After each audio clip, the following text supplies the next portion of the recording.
어떠한 이유라도 먼저 입금을 하라고 하는 것은 100% 사기입니다. 이것을 모르는 사람은 거의 없지만 점점 진화하는 사기꾼들 때문에 당하는 사람들이 많아지는 게 현실입니다. 청원 마감은 3월 10일이며 2월 13일 밤 11시 현재 동의를 한 참여 인원은 286명입니다. 본 청원글로 바로 가는 링크는 영상 아래 설명란에 적어두겠습니다. 많은 동의 부탁드립니다. 국민청원 동의하는 방법은 영상 상단에 뜨는 링크를 터치하면 볼 수 있습니다.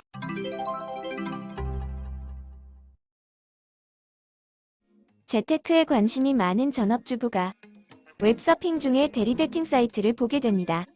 투자 성공 인증샷 등을 확인하고 50만원을 입금했습니다. 잠시 후 500만원의 수익금이 발생했다고 연락이 왔습니다. 들뜬 마음에 남편에게 전화를 했고 남편은 사기라고 직감했습니다. 사기 같으니 원금이라도 찾아야 한다고 말을 하니 아내가 그곳에 연락을 했습니다.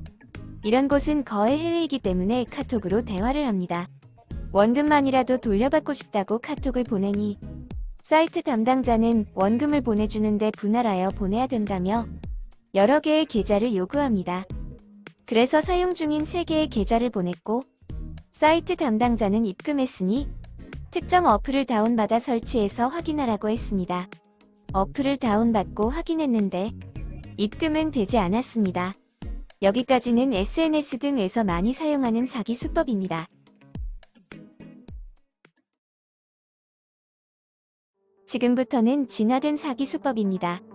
며칠 후 은행과 카드사에서 대출에 대한 문자가 옵니다. 그래서 경찰에 신고 접수 후 은행에 방문해 통장 지급 정지를 했습니다. 하지만 이미 통장에 거액의 대출금이 입금됐었다가 다른 통장으로 이체가 된 후였습니다. 모 카드사의 카드론과 현금 서비스 2천만원 이상과 또 다른 카드사의 카드론과 현금 서비스 2천만원 이상 그리고 모 은행에서 신용대출로 2,380만원을 받은 상태였습니다. 총 금액은 약 6,900만원입니다. 은행에서는 금융감독원에 보이스피싱 구제 신청을 하라고 하며 금융감독원에서는 통장을 경유해서 출금된 통장에 잔금이 남아있을 경우 3개월 내에 환급이 가능하다고 합니다. 하지만 사용했던 대포통장에 잔금을 남겨놓진 않았겠죠. 은행에서는 정상적인 방법으로 대출이 된 것이니 명의자가 대출금을 갚아야 한다고 하며 카드사에서는 사건 접수만 하고 답변이 없는 상태입니다. 결국엔 피해자의 책임으로만 떠넘기는 느낌이 드네요. 청원인의 말이 맞다면 계좌번호를 알고 어떤 어플만 설치하면 타인이 내 명의로 대출을 받고 제3의 통장으로 출금도 가능하다는 것인데요. 이게 가능할까요? 청원인을 못 믿는다기보다는 이것이 가능한지 의문이 생깁니다. 어플을 설치할 때 개인정보들을 작성한다 해도 인감증명서와 인감도장도 없이 대출을 받고 그 통장에서 또 다른 타인 명의의 통장으로 입금이 가능할까요? 그렇다면 은행과 카드사의 대출 체계에 큰 허점이 있는 것 같습니다. 신용상태가 좋지 않은 사람들은 대출 받기가 매우 힘듭니다.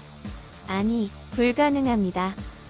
그런데 대출이 그렇게 쉽게 이루어졌다는 것은 피해자의 신용상태가 나쁘진 않았을 것으로 추정되지만 계좌번호와 어플 하나 설치만으로 타인이 대출과 출금까지 되는 것은 문제가 있으며 은행과 카드사에도 책임이 있어 보입니다. 그 책임관계를 중간에서 처리해 주어야 하는 곳이 금융감독원이고요. 이 사기 방식이 출현한 지는 몇 년 됐습니다. 인스타그램이나 페이스북 등 SNS에 투자금의 10배를 불려준다고 광고를 합니다. 광고 내용은 여러 가지이지만 대표적인 것으로는 대리 베팅입니다. 해외이기 때문에 카톡 등의 채팅 프로그램으로만 대화를 합니다. 관심이 있어서 대화를 시작하면 이런 장문의 답변이 옵니다. 인터넷 도박 사이트를 알파고로 미리 분석을 하기 때문에 무조건 돈을 딸 수 있다고 합니다. 자기네들은 블랙리스트에 올라가 있어서 도박에 참여할 수가 없어서 이렇게 나눠먹기 식으로 하고 있다 합니다. 그러면서 고맙게 생각하라고 생색을 내죠. 그러면서 도박 사이트에 웹 주소를 보내주고 가입을 하게 합니다. 가입 시 주민등록번호와 계좌번호 등 상세한 내용들을 작성해야 합니다. 이미 10배 수익의 노예가 돼버리면 바로 가입을 하게 되죠. 그리고 베팅 금액을 입금하는 겁니다. 그리고 그들이 알려주는 대로 하면 신기하게도 거의 100%의 확률로 돈을 땁니다. 10배 만들기는 단 몇 분이면 되죠. 너무 따기만 하면 도박 사이트에서 의심을 할 수도 있으니 중간에 한 번씩 져주라고도 합니다. 그리고 딴 돈을 입금받으면 약 20%를 자기네 통장으로 입금해주면 된다고 합니다. 그런데 출금 신청을 하면 여러 가지 이유를 대면서 추가 입금을 해야 목돈으로 한 방에 출금이 된다며 추가적인 입금을 유도합니다. 그래서 입금을 하면 카톡은 끊어져서 연락할 방법이 없어지고 2번이나 입금한 내 돈도 없어지는 거죠. 이런 방식에 대해 여러 사람들이 이야기하는 것을 들어보면 프로그램으로 장난질을 한다는 말이 가장 많은데요. 제가 생각하기에는 카톡으로 대화했던 사람이 도박 사이트까지 운영하는 거라 판단됩니다. 다른 도박꾼들은 오지 않는 피해자만을 위한 도박 사이트인 거죠. 방금 말씀드렸던 사기 방식은 거기까지가 끝인데요.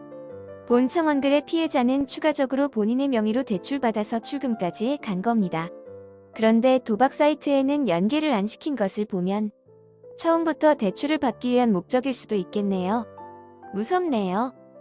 이 세상 어느 누구도 10만 원을 100만 원으로 만들어주지 않습니다. 게다가 가족이나 지인도 아닌 목소리도 못 들어보고 카톡으로 만난 사람은 더욱 그렇죠. 그리고 대출이 타인으로 인해 그렇게 쉽게 되고 출금까지 해간 것은 개인의 문제가 아닌 국가적 차원의 문제라고 판단됩니다. 본 청원글에 동의를 많이 하여 국가에 맡겨보는 것은 어떨까요?